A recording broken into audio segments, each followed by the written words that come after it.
గణానాం త్వా గణపతిగుం హవామహే కవిం కవీనాముపమశ్రవస్తమం జ్యేష్ఠరాజం బ్రహ్మణాం బ్రహ్మణస్పత ఆనశృణ్వన్నోతిభిः సీదసాదనం. ఓం శ్రీ మహాగణాధిపతయే నమః. సరస్వత్యై నమః. శ్రీ గురుభ్యో నమః. హరి ఓం.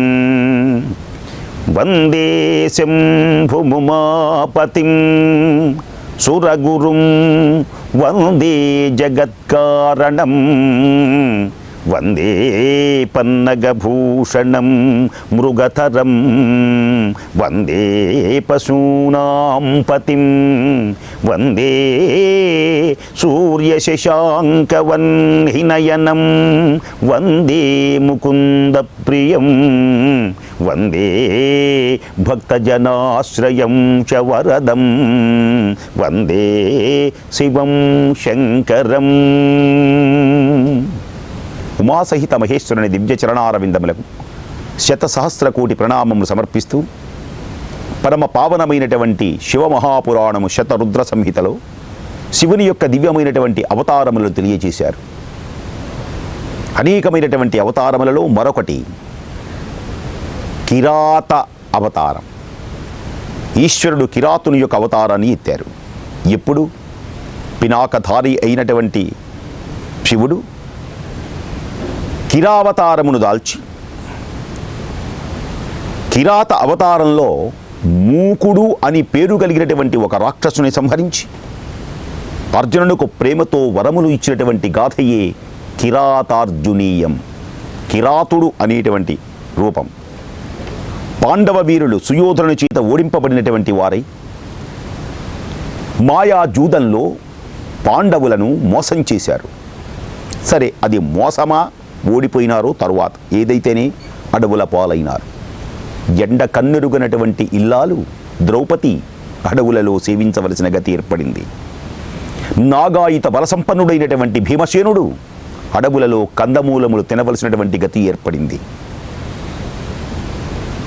దేవేంద్రుని మెప్పించి దివ్యమైనటువంటి అస్త్రములను పొందిన గాంధీవి, సకల శస్త్రాస్త్ర కోవిదుడైనటువంటి గాంధీవి అర్జునుడు అడవులలో తిరుగుతున్నాడు.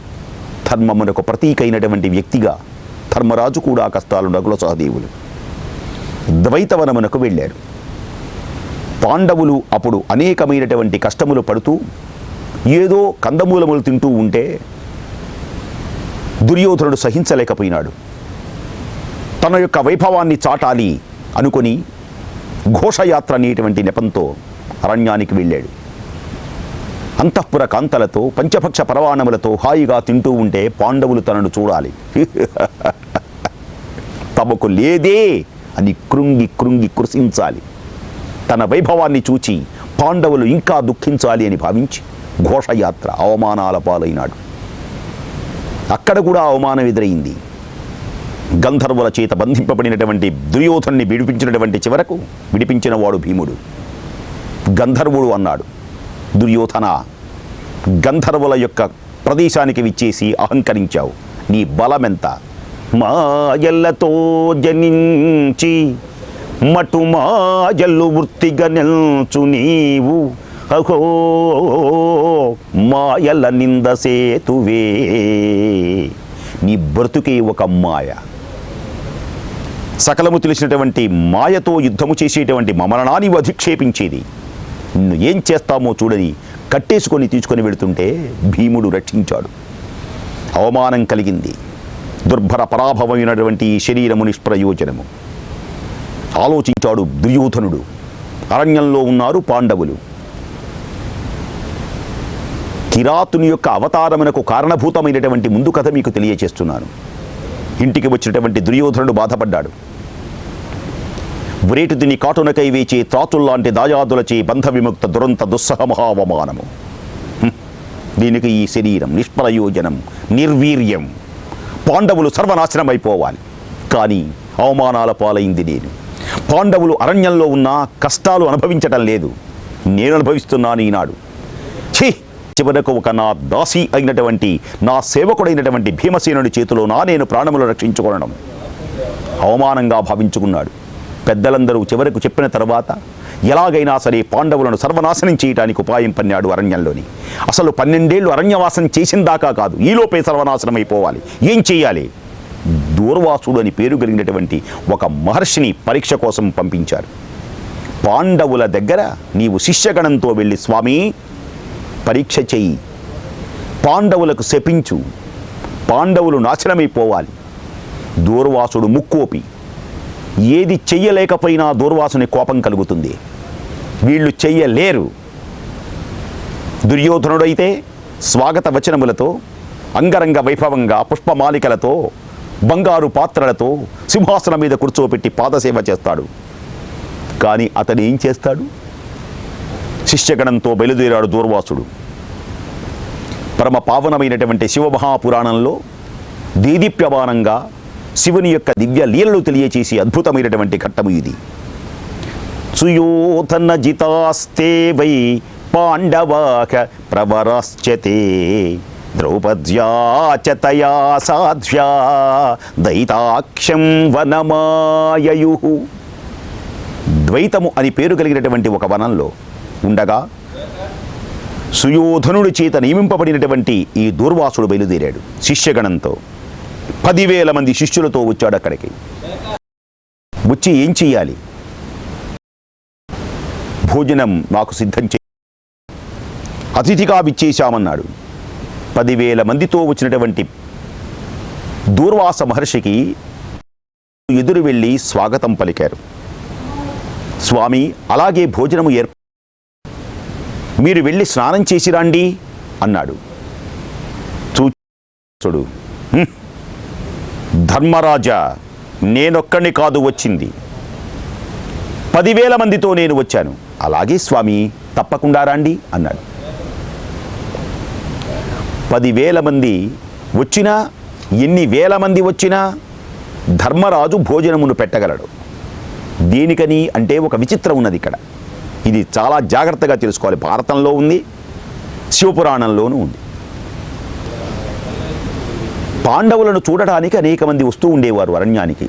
పాండవులు మంచివాళ్ళు కదా, కష్టాలలో పలకరించి వెళ్ళాలని అనేక మంది వస్తూ ఉంటే పాపం ధర్మరాజుకి బాధ కలిగింది. శ్రీకృష్ణ పరమాత్మని వేడుకున్నాడు.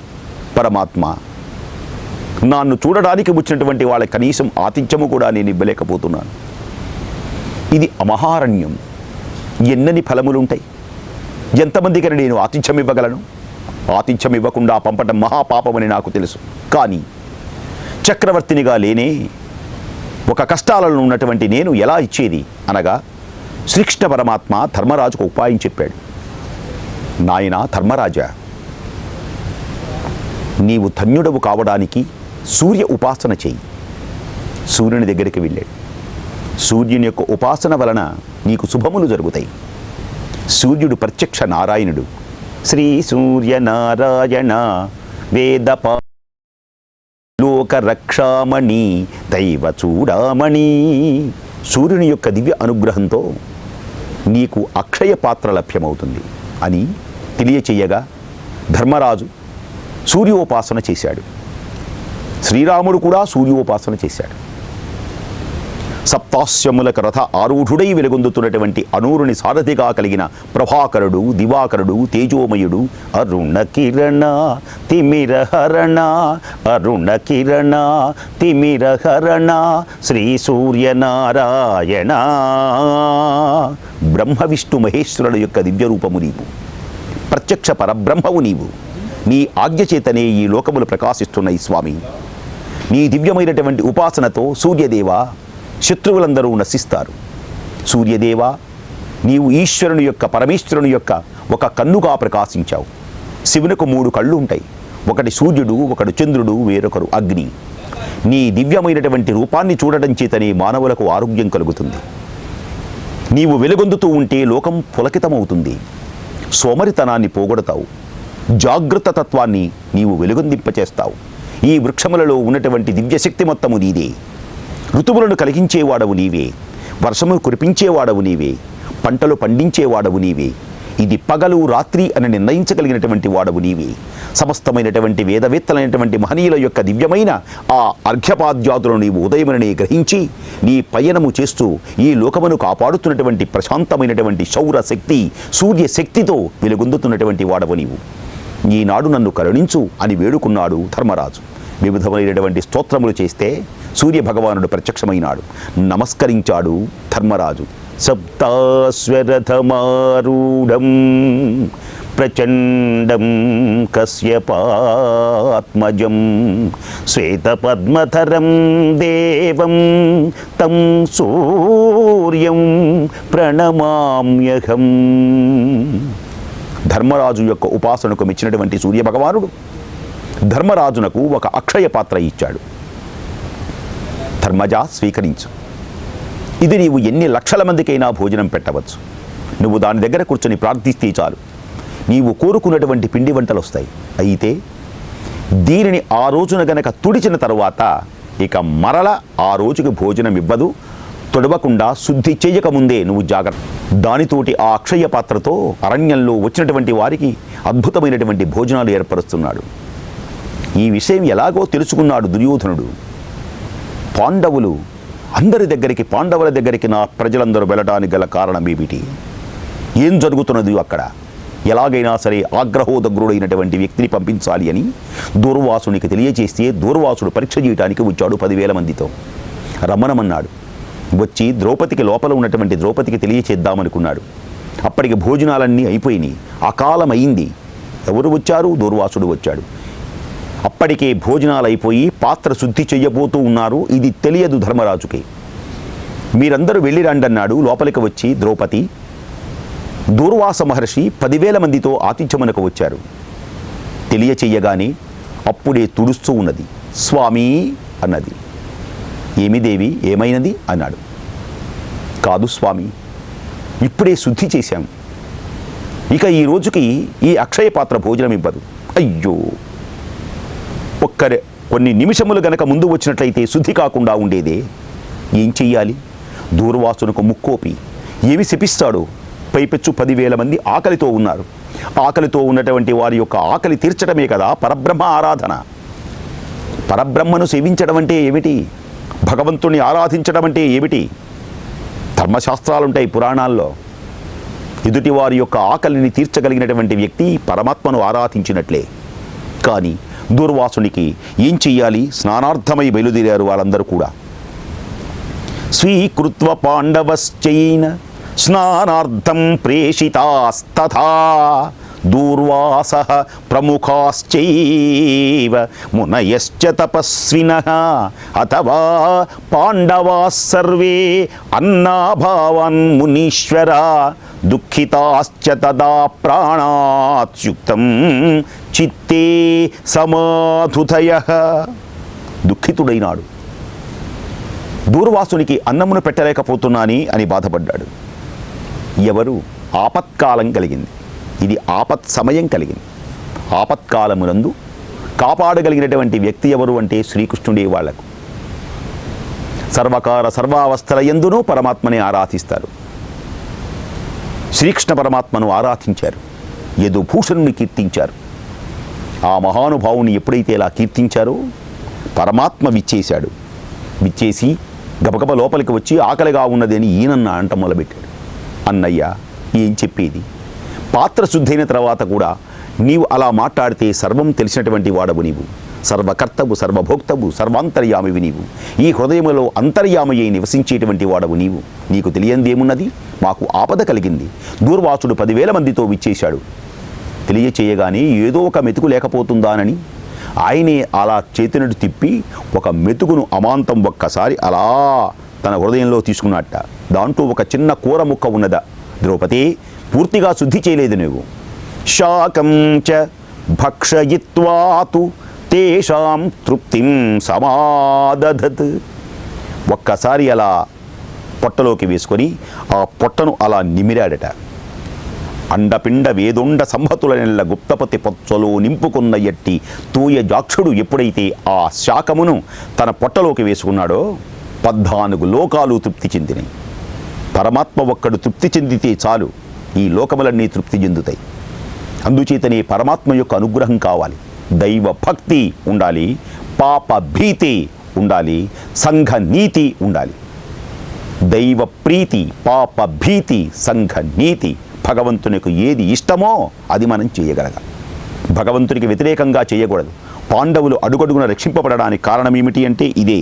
ఎప్పుడైతే ఇక్కడ అలా స్వీకరించారో దూర్వాసశ్చ తదా శిష్యాన్ తృప్తాన్ జ్ఞాత్వా యయౌ పునః,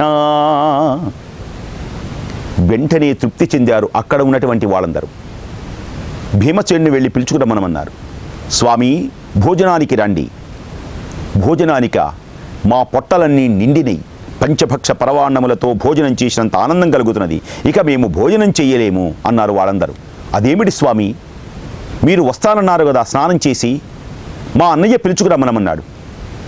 శ్రీకృష్ణుల వారు కూడా విచ్చేశారు, మీకోసం నిరీక్షిస్తున్నారు అనగానే దూర్వాసుడు జ్ఞానవంతుడు గనక వెంటనే పాండవాః కృత్స నిర్ముక్తాః కృష్ణస్య కృపయా తదా. కృష్ణుడు కూడా ఉన్నాడా?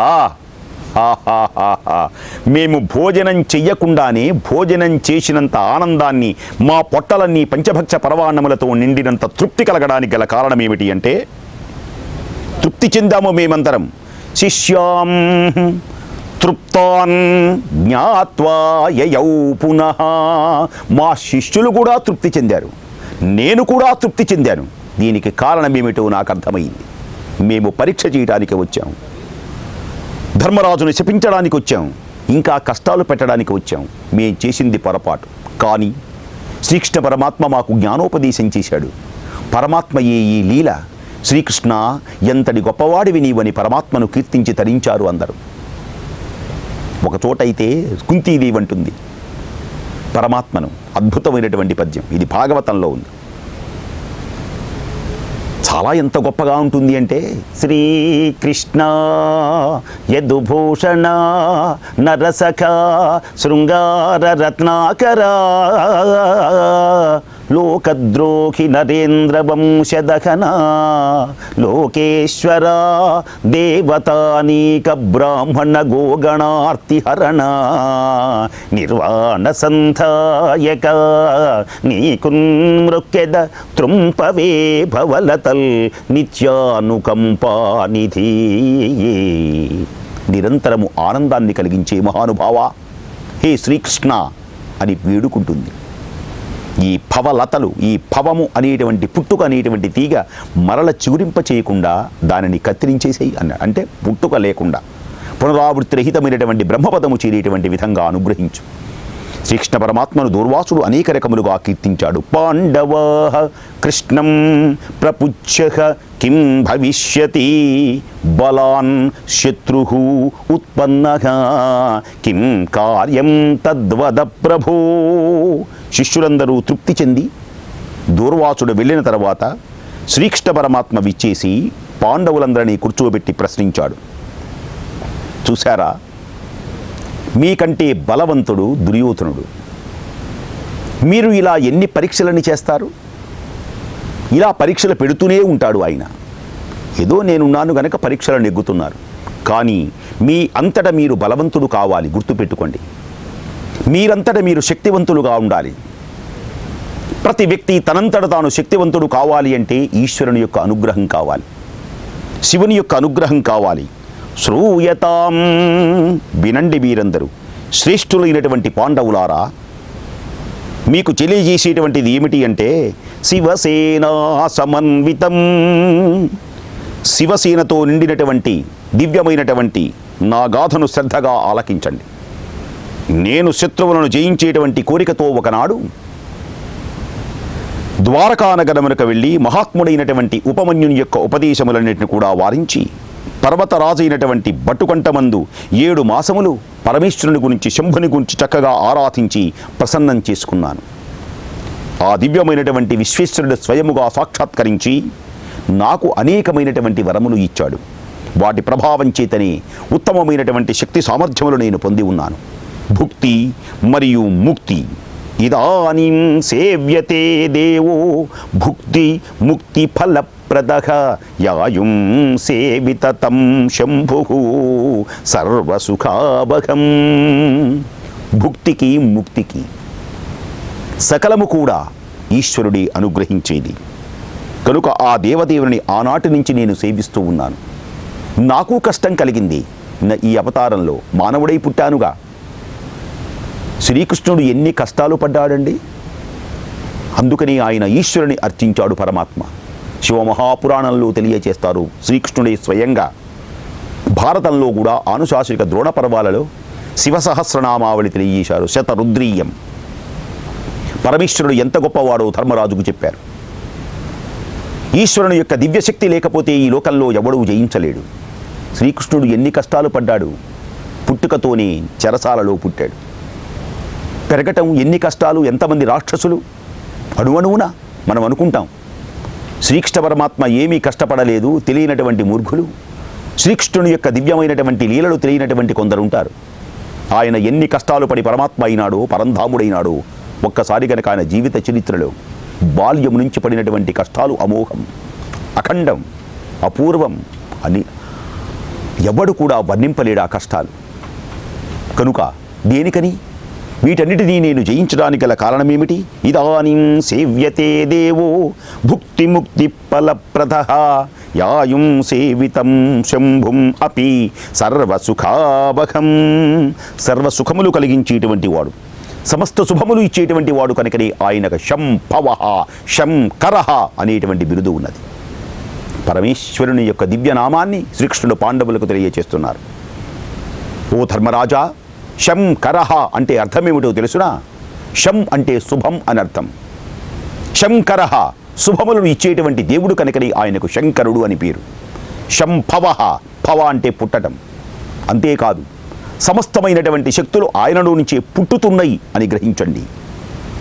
ఆయన సద్యోజాతుడై, వామదేవుడై, అఘోరుడై, తత్పురుషుడై, ఈశానుడై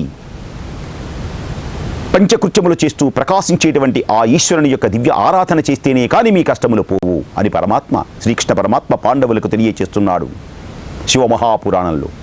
అట్టి దివ్యమైనటువంటి ఈశ్వరుని యొక్క దివ్య చరణారవిందములకు శత సహస్ర కోటి ప్రణామములు సమర్పిస్తూ ఉమాకాంతాయ కాంతాయ కామితార్థప్రదాయినే శ్రీగిరీశాయ దేవాయ మల్లినాథాయ మంగళం.